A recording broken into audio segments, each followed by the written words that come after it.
I appreciate the introduction. I just wanted to pop in here so that you could see my face before we do get started with the presentation. It looks like it may already be giving me a little bit of difficulty, but we will get through it together. So if you are here for the last class of HeartSmart 4, you are on the right track. Let me just make sure I can share my screen, and then I will make sure that everyone is able to see exactly what we need to here. So hang tight 1 second. Looks like it's giving me just a small issue. So we want to share it like this.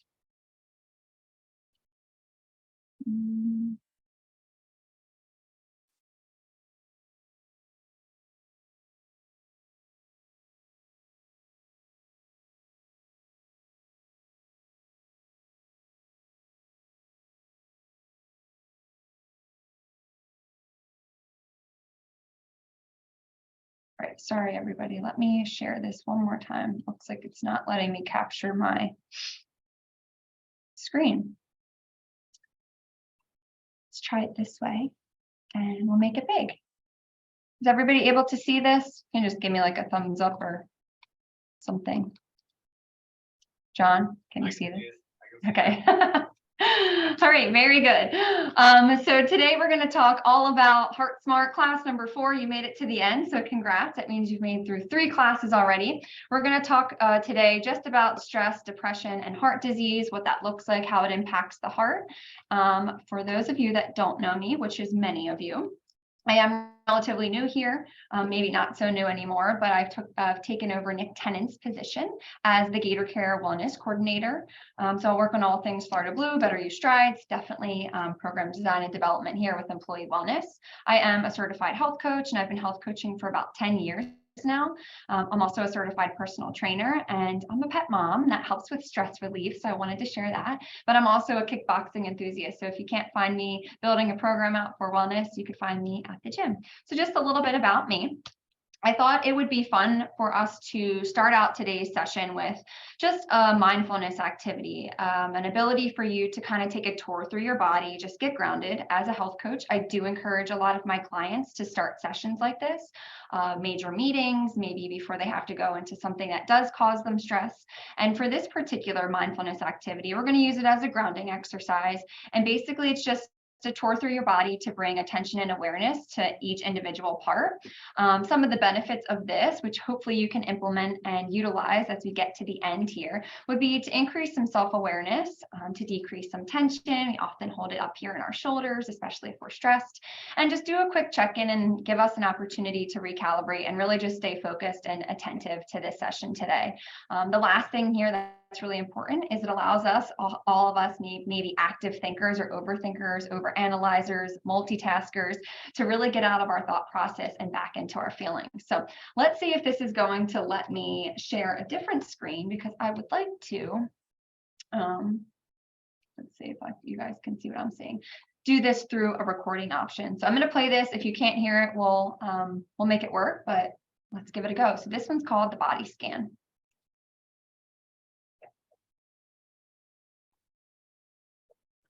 You can't really hear it, Gina.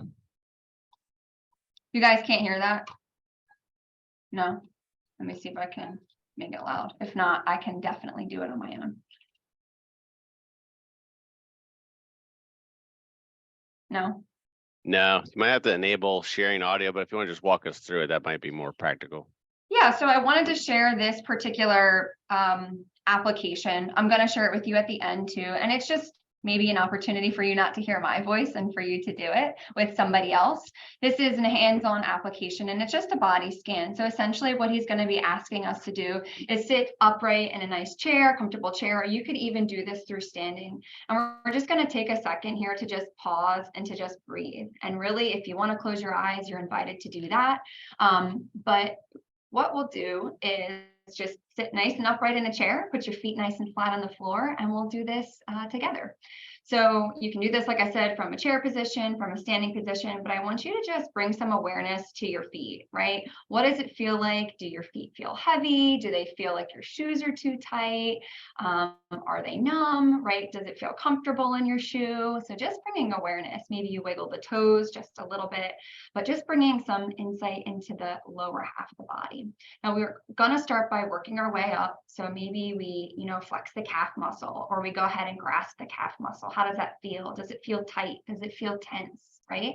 Then let's make up our way up the leg, and let's just see what it feels like to place our hands on top of our thighs, right? Are we bringing any tension with us as we move up the body? The next part, we'll go ahead and place our hand right on our stomach, and we'll just take a deep belly breath in. Maybe you're eating lunch right now, maybe you feel that digestion, but really just bringing awareness into what you're feeling in this moment in time. Again, a lot of people tend to like to stop here at that belly breath or move up to that heart, place your hand on the chest, where we do hold a lot of anxiety and tension. Right now, transparently, my heart is beating, right? I'm in a presentation, I might be stressed. So maybe right now I just take a few calming breaths to relax myself, to bring my heart rate back down, my blood pressure back down. And then again, you can take this all the way through to the top of your body. So just wanted to bring you some awareness techniques, some mindfulness, some grounding techniques, but let's get back to the presentation. Again, you'll have access to this through the slides, and if you would like to, I'll tell you the exact app that has come from. So just a quick little mindfulness activity for us today. As always, with any mindful activity, anything that we do with stress reduction, we do want to make sure that we're checking in with ourselves and asking ourselves just some of these questions. What did I notice about my body? And I sort of spoke through that situation with myself. I noticed that my heart rate was increased. I noticed I had tension in my feet, right? What did I learn? Maybe that it only took a quick 3 to 2 minutes to scan, something that I could definitely do in my day, and I can incorporate maybe in my lunch break or maybe before a presentation like this, right? So it's certainly something that we could do every day, and maybe just checking in with my experience. For this particular one, I'm on a presentation, so it felt a little bit weird, but it also felt nice to just check in and bring awareness to what's going on right now in the moment instead of focusing on everything else on my calendar for the day. So let's jump into the actual presentation itself. I hope you guys enjoyed that. But today we're going to talk about stress, chronic stress, and depression. We'll differentiate between all three of those and what those look like. We'll identify some common signs and types of stress, as well as learn how stress impacts our body. And then lastly, I want you to be able to walk out of here, walk out today or after you watch this recording with a stress management plan to help improve your overall cardiovascular health, but really focus on stress reduction techniques that can support your everyday life. So when you think of the word stress, I just want you to take a second here. You can type it in the chat, or you can just, say it in your head. When you think of the word stress, what tends to come to mind? Right? Like when I think of the word stress, I typically attach it to something that's negative, or I feel overwhelmed just saying that small word, right? Stress often breeds stress. And so when we think of stress, we only think about it really in that negative light, because a lot of us are stressed and we do lead to burnout, especially in the healthcare field. But what I want to do is identify what stress exactly is. That way we can learn about it and how it impacts us on a day-to-day and individualized basis. So the important thing to know about stress is that it can be real things happening to us in real life, or it could be perceived, right? Perception and interpretation, right? Maybe it's our thought process around things, but it's any real or perceived threat to homeostasis, taking our body out of balance. Again, it can be positive or it can be negative. Oftentimes we address it or assess stress as being negative, but it is helpful to a point, and we'll discuss what that looks like. And stress can also be impacted by the way that we think about stress, so our mindset and our beliefs around stress. But overall, it's important to know that it's anything that is real or perceived and takes us out of that homeostasis. It's important here to note that there are different types of stress, right? When I said, what does stress, what comes to mind? Most people probably lead to the negative side, but we do have positive stress so that we can learn about how our body reacts under those stress situations, and we can form patterns. So we have eustress and distress. Eustress is that positive stress response. And you can see here on the chart that we want it to be, we don't want it to be so high that we can't perform, but we want it to be in that optimal level where we're still feeling challenged, but we do have obtainable tasks. So a good example here would be somebody training for an athletic event. Maybe you're an athlete, you have high stress because you have a big event coming up, or you're training for a championship game, right? That's eustress. That's that positive stress where we want to take that and we want to run with it, and it's going to help us. Now, the negative stress response would be distress, right? And that's typically what we think about when we hear the word stress, particularly in the workplace. And that's, that negative stress response that has us feeling overwhelmed by demands or those perceived threats. And we're not having the ability to cope in appropriate ways. And that tends to last longer, right? What we want to do is we want to find that sweet spot right here at that optimal level so that we can help increase performance. We don't want stress to be so low where we're not threatened or we're not challenged, but we definitely don't want it to be so high where we're not able to perform at all. So what tends to happen to our body during a stress response, right? So you've heard of this flight or flight response happening. And what happens is we're activating the sympathetic nervous system. Okay, so our body, when we're perceiving or we have a real stress threat or response, this is what's happening hormonally or inside of the body. So basically, we're going to follow this HPA axis. And you don't need to know any of this specifically, but it is important to know what tends to happen inside of your body. Okay, so our amygdala is going to perceive a threat. Okay, so up here in the brain, we're perceiving a threat. We're trying to figure out what's going on, and it's going to send a message to the hypothalamus. Okay, so our hypothalamus is responsible for regulating appetite and the expenditure of energy. From there, neurons in the hypothalamus are going to release this releasing factor. It's called corticotropin releasing factor, or CRF. Now, what CRF does is it drives bodies to respond to stress. This is what we want to happen during a stress response. We don't want this to be blocked. We want this to be released, okay? Now, what happens is that CRF hits the pituitary gland and it binds with receptors in that pituitary gland to release another factor, okay? From there, this adrenocorticotropin releasing factor, or this hormone, is put into circulation. Okay, so it goes to the adrenals. That's the target, the adrenal glands. And then from the adrenals, which sit right on top of the kidneys, the adrenal glands are going to release cortisol and epinephrine and norepinephrine, also known as adrenaline. Okay, so in simple terms, our hypothalamus is releasing CRF into the pituitary gland, binds to that to release ACTH into the adrenals to stimulate stress hormones, which is cortisol, right? That stress hormone, which helps us suppress anything else that's going on so that we can really focus on that fight or flight response, because that is how we're going to survive. That's survival mode, right? And then we have that adrenaline that's released also help us increase our heart rate and to attend to energy. So that's just sort of what's happening inside of the body.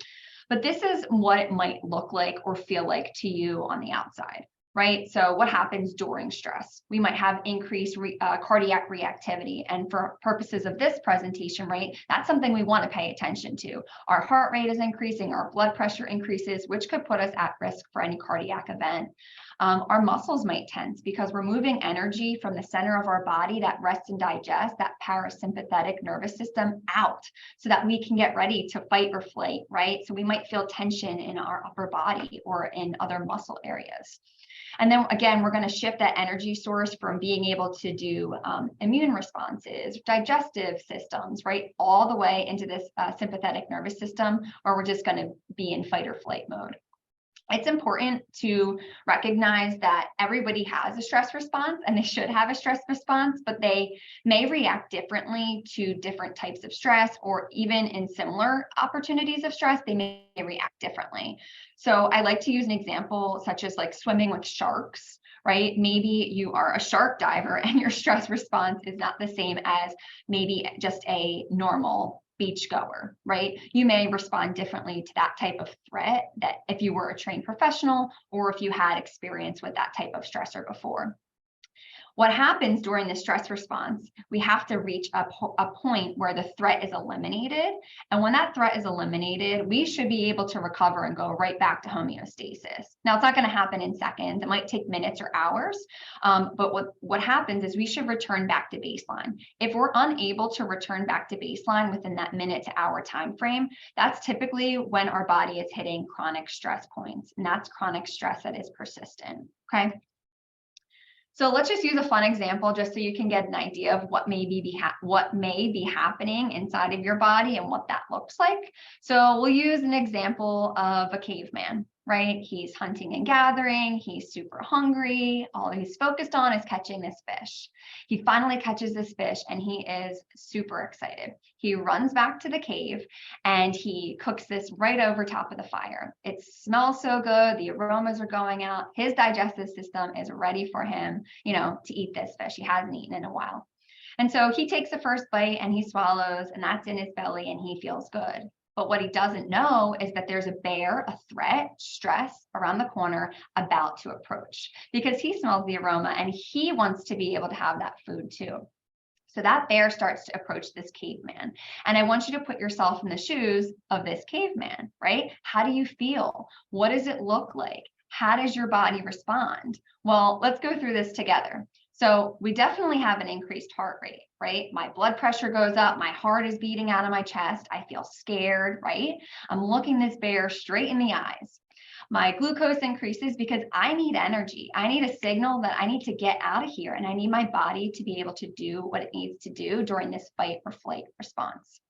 My pupils are probably going to dilate because I need good vision so that I can be able to get out of there and I can see a good hiding spot or run, right? My blood flow is going to move from that gut, so from the center out to my limbs, because I need to be ready to move. Same thing with that muscle tension. They're ready and they're activated to go right now. My inflammation response is going to kick in because it needs to block pain. If I'm running, or if the caveman's running and he trips and sprains his ankle, he can't feel that, right? We need to be able to get out of there. We need to either fight or flight, right? So that inflammation is going to block that pain receptor at that time. And then our energy budgets, again, they're going to shift into emergency mode. So they're going to shift away from that digestion of that food in the belly. We're not worried about that right now. We're definitely not worried about any sexual drive, like that shuts down. We're not worried about anything else besides running away from that threat or the bear. So again, that digestion is going to pause. So when we think about this, once that threat, that bear is eliminated, that caveman's able to run. He climbs up the tree, the bear gives up and he walks away. The caveman should go back to homeostasis or return to balance, which would then activate that parasympathetic nervous system, or that rest and digest. Now, we're not, always threatened by a bear every single day, but think about this as a full schedule or a Zoom meeting or a presentation, or maybe just a buildup of things going on in your house. That bear can present itself at any time and in a variety of situations, and your body does react in similar or the same ways.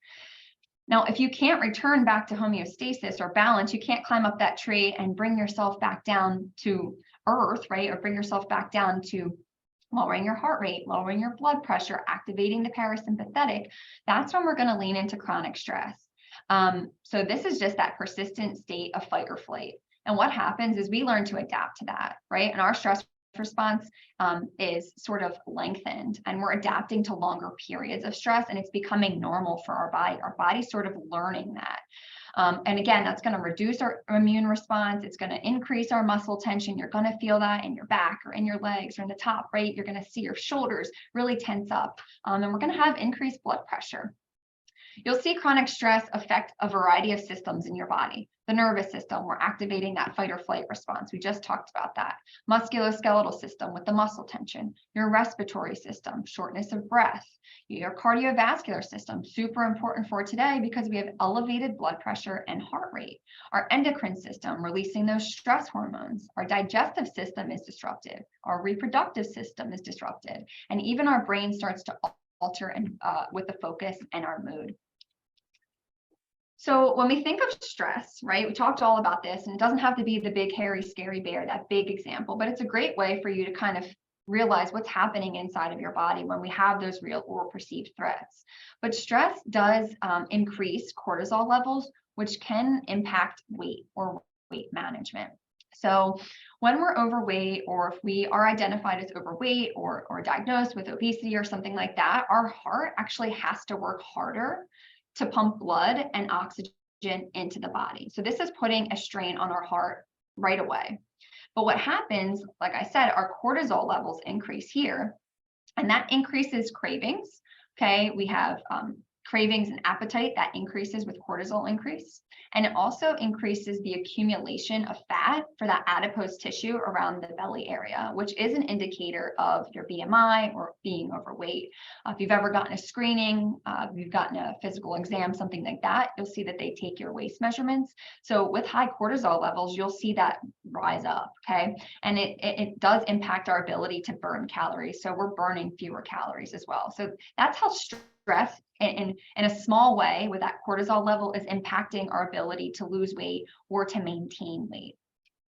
Now, it also may induce behaviors that are unwelcomed in proportion to the size of your goals. So you might experience emotional eating, okay, overeating, emotionally eating to cope, right? You might lean into convenient or fast food items. You may be exercising less, or even skipping meals, or sleeping less. So all of these things have a big part in playing for not only weight management, but your overall cardiovascular health and your well-being. So it's important that we learn ways to navigate stress, okay? Because there is a way to activate the parasympathetic nervous system and to reduce stress, to avoid chronic stress that could potentially lead to depression or relationship with heart disease. So these are 5 steps that I thought of that would be a fun and easy way for you to kind of just put a game plan together. Okay, so I want you to think about how we can navigate stress. It's important that we know what stress is. It's important that we know what happens in the body, but really the most important part is how we navigate that, how we respond to it, and what we're going to do about it, right? How we're going to move forward from this information. So the first thing that we want to do is we want to bring awareness to stress. What is stress? What are my stressors? How do I respond to stress? Not necessarily your body, but how are you coping with stress? What are those mechanisms that you're leaning into? We want to talk about your mindset around stress because, like I said, studies have shown that this does impact how you navigate stress. We want to lean into healthy lifestyle habits or healthy practices, right? And we also want to have the opportunity to seek support, resources, programs just like this one that are available to you. And this one here is just you taking back control because you are in control. And by the end of this, you're going to have a game plan to help assess and address your stress levels. So this is just a small activity. It's a 10-question stress instrument. It's developed by Sheldon Cohen at Carnegie Mellon University. This is an adapted version, but basically I wanted to take maybe like a 2-minute pause here. I know that people aren't on camera, so I can't see, but I think that this is going to be really important for driving your program and the decisions around your stress. It is a perceived stress scale. So I'm going to give the next 2 minutes for people to just jot down their answers to this. So that way I can sort of tell you where you're falling on this perceived level of stress. Now, for each question, I want you to answer 0 being never, 1, almost never, 2, sometimes, 3, fairly often, or 4, very often. Okay, so I'll just read through these. Again, you can feel free to do it on your own, but this is something that I would definitely do if it's not right now, in the near future, so that you can get an idea and put a time, like put a numeric number, a quantity, if you want to say, around your level of stress to get started. So thinking about in the last month, how often have you been upset because of something that happened unexpectedly? So from 0 to 4, quickly jot that down. We are going to add these up. Okay. 2, in the last month, how often have you felt that you were unable to control the important things in your life? 0 to 4, 0, never, 4, very often. 3, in the last month, how often have you felt nervous or stressed? 0 to 4. 4, in the last month, how often have you felt confident about your ability to handle your personal problems? And again, this isn't going to be seen by anybody but you, so try and be as transparent as possible. 5, in the last month, how often have you felt that things were going your way? 6, in the last month, how often have you found that you could not cope with all of the things that you had to do? 0 to 4. 7, in the last month, how often have you been able to control irritations in your life? Then 8, in the last month, how often have you felt that you were on top of things? Again, from a 0 to 4 scale. 9, in the last month, how often have you been angered because of things that happened that were outside of your control? 0 to 4. And then the last one here is number 10. In the last month, how often have you felt difficulties were piling up so high that you could not overcome them? So on a scale of 0 to 4. Now, I want you to take a second, add that up if you were able to do it right now, and just add your score up. I want to tell you what these ranges may mean to you. So anyone who scored, and again, I can't see this. If you didn't report it to us, we're not going to see it. So this is just really for your awareness, okay? Anyone who ranged from 0 to 13 would be considered low stress. Anyone between 14 to 26 would be considered moderate stress. And anywhere between 27 to 40 would be considered high perceived stress. And again, this isn't adapted. You could Google this perceived stress scale and do this at a later time, but it's a great starting point for us to just understand where we're at in terms of our own stress levels. So let's jump into understanding stress. Now that we know maybe where we're at on the stress perceived stress scale, we want to be able to identify the difference between stressors and a stress response. So stressors are anything that's going to knock us out of homeostasis, out of balance, that bear, that homework, that work assignment, a relationship, environmental toxins, anything that's going to knock us, our bodies, out of homeostasis or balance. And then on the flip side, the stress response is what our body does to reestablish that balance or that homeostasis. Internally, we're activating the endocrine systems, the immune systems, things like that. But I want you to think about the response for purposes of this activity, how we respond and how we react to those stressors. Maybe it's overeating, maybe it's exercise, maybe it's using an app, right? So I want you to think about your personal stress response, not exactly what's happening inside the body. Here are just several common signs of stress. Again, you may be experiencing these. Maybe if you're on the low or high end, they could be variable, but chest pains, hypertension, high blood pressure, right? Indigestion, because all of our energy is moving from that gut out towards the extremities because we need to fight or flight, right? Constipation, you might experience headaches, brain fog, you might have insomnia, problems falling asleep or staying asleep, teeth clenching, that muscle tension, shallow breathing. Maybe we have aggressive reactions or impulsivity. We have that brain fog, again, as mentioned. Maybe we're crying or we don't know why we're crying or we're emotional. Maybe you're just feeling exhausted, right? You have a lack of sex drive. And often this one is a pretty physical common sign, people biting their nails or skin picking. That could be a sign of stress. Again, these are not a comprehensive list, just an idea to give you some of the common signs. So if you're experiencing any of these, really pay attention so that we can focus on what those might look like for you and how we can address them. There are different types of stress. Again, not a comprehensive list, but these are the few that I wanted to talk about today. So we'll talk about nutritional, chemical, emotional, spiritual, physical, and acute stress. So let's tap into that nutritional stress. I know you've had presentations on this, but we have nutritional depletion. And what we want to do is avoid the acronym CRAP.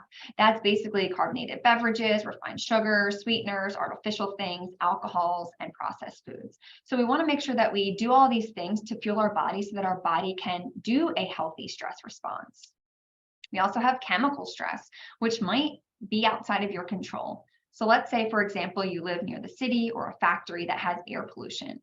You can't necessarily control that. These are things that are harmful to you and your environment, but are causing stress on your body. Same thing with cleaning products or personal hygiene products. And we can even take this a step further and do an environmental stress, like people around you, the toxins around you, negative thoughts and beliefs, things that cause stress like the media or the news. Then we have this emotional stress where we may be experiencing are self-depriving our feelings, right? Or are numbing. Maybe we're repressing our emotions. We have avoidance behaviors, right? And these might be a good time for us to seek support through loving relationships or even through a professional, and practice self-care or stress management techniques, which we'll get to here shortly. Now we have spiritual stress. And I don't want you to think about this in a faith-based sense if you're not a faith-based person, but it's just as a recognition for what your self-purpose is, or your identifying guiding beliefs, your principles, your values, a deeper purpose, a deeper meaning. And if you're lacking that, it's shown that spiritual deficiency, it can lead or lend itself to additional stress. If we don't have some place to check back in with ourselves, it can lead to additional stress. Then we have physical stress. I don't want you to think about this in the sense of like what happens to your body, like what you're doing. These are things that impact or happen to you, right? Or to your body during something like a car accident, a fall or a slip. So stress can happen in a variety of different ways. It doesn't have to be experienced in the way that we often talk about, but it does have a very similar stress response. So even sitting over long periods of time, right now we've been sitting for about 30 minutes. That's a long period of time, right? So, and again, overdoing a workout or not being able to recover, we're putting stress on our body. And then lastly, acute stress, the opposite of chronic, right? It tends to happen, lasts for shorter periods of time. Maybe you're somebody like me who gets stressed in traffic, maybe interviews or work meetings or presentations, just like this one creates or causes stress. Could be eustress, but it could also be distress. Maybe something quick like taking an exam, a loud noise, and even life circumstances that change and have an end sight, right? Like having a new baby, maybe you're a new parent, you're not sleeping, maybe you get a new job, you're just still learning the ropes, maybe you're going through a divorce, but prolonged bouts of this can lead to other health problems. So that first step was basically just taking and identifying, creating awareness around stress, the types of stress, what it does to your body, how you react and how you respond. So I want you to just take the next minute or two while we're on here, really utilize your time that we have today. Let's build a plan together to write down what some of your stressors are, okay? I want you to think about what things stress me out. It could be during your workday. It could be at home. It could be in a social situation. Okay, so just jot these down on a piece of paper, in the note section of your phone, on a Word doc, in an email to yourself. But take the time now so that you can really take this seriously and address it. So what are some of your stressors? Maybe it's unexpected meetings coming up on your calendar.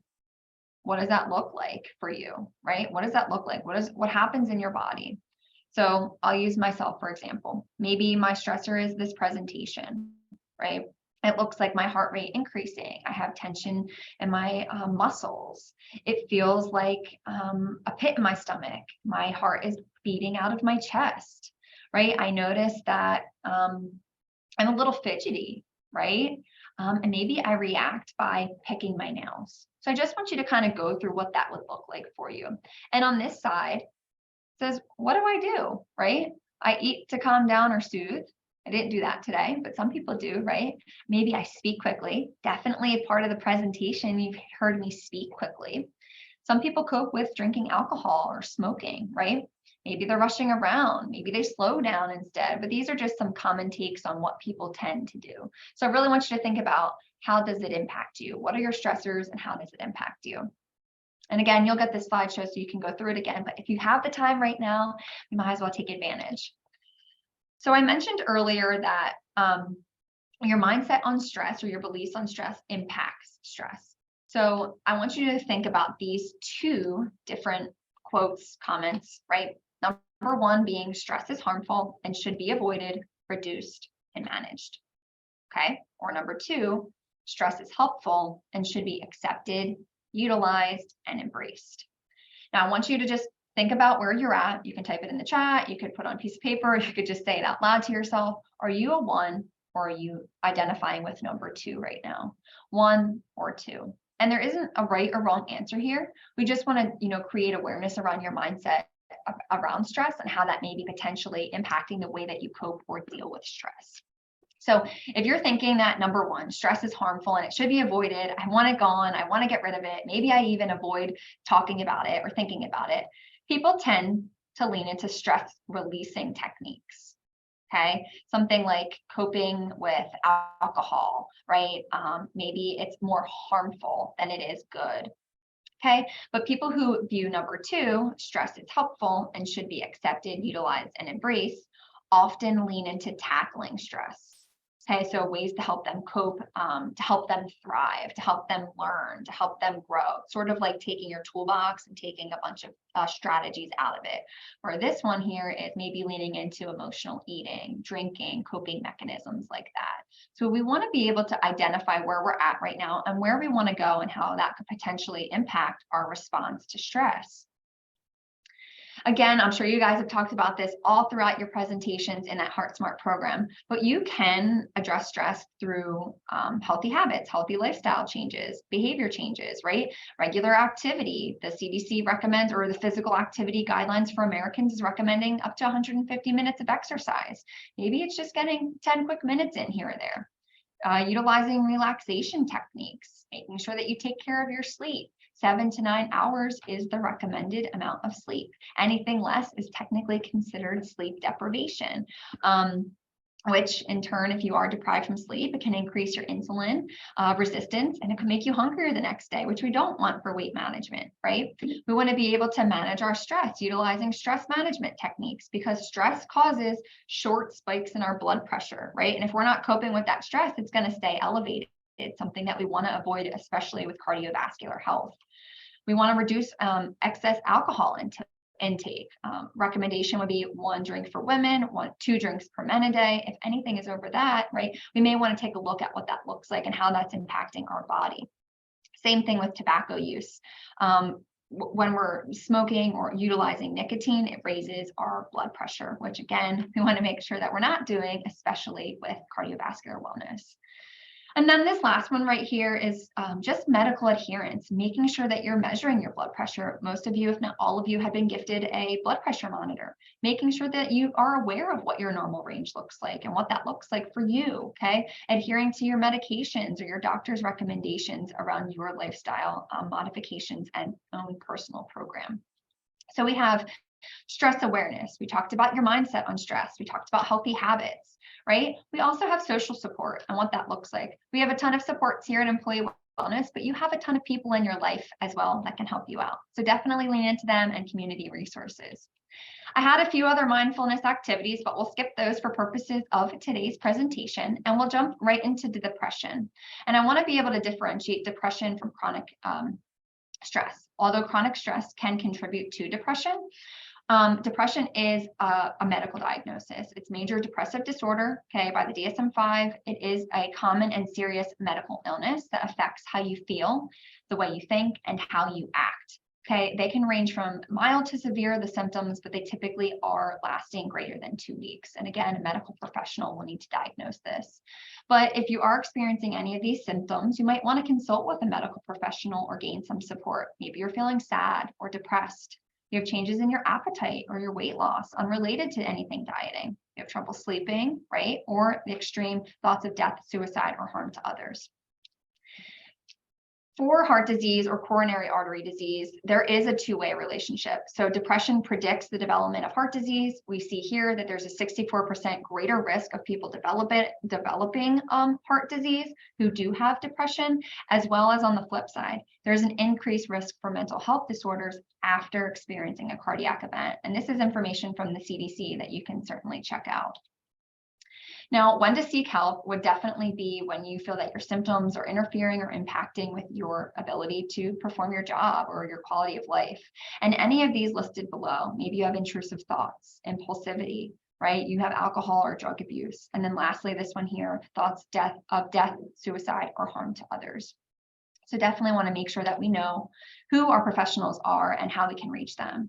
So again, these are just some possible treatments. Maybe it's psychotherapy or talk therapy, which we do offer here right on campus, medications, antidepressants. We have electroconclusive therapy.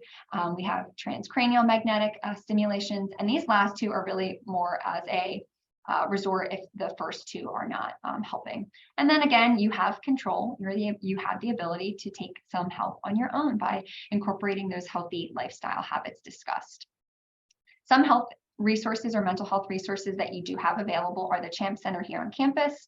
You can call this number and get connected for an appointment. It is available to all UF Health employees.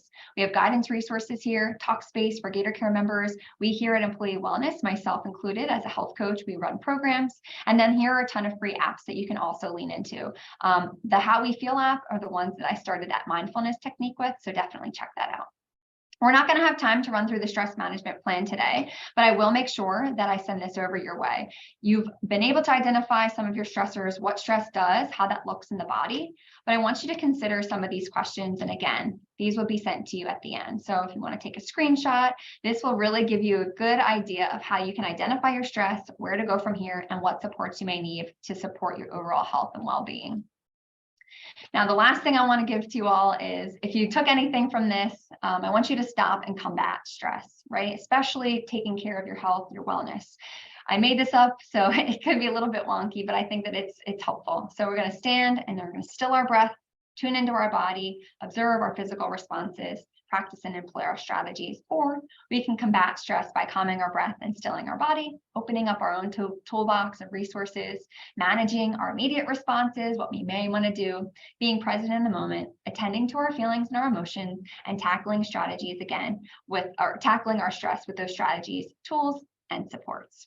So this is the end of your course. You made it through. Congratulations. You are now all Heart Smart. This is the last class, and it is important that you take all of those quizzes, that you watch those and take the quizzes. This right here is the link or the QR code for the Heart Smart 4 quiz. And then this last one here is this post survey. So in order to receive your wellness credit, make sure that you are doing both of those.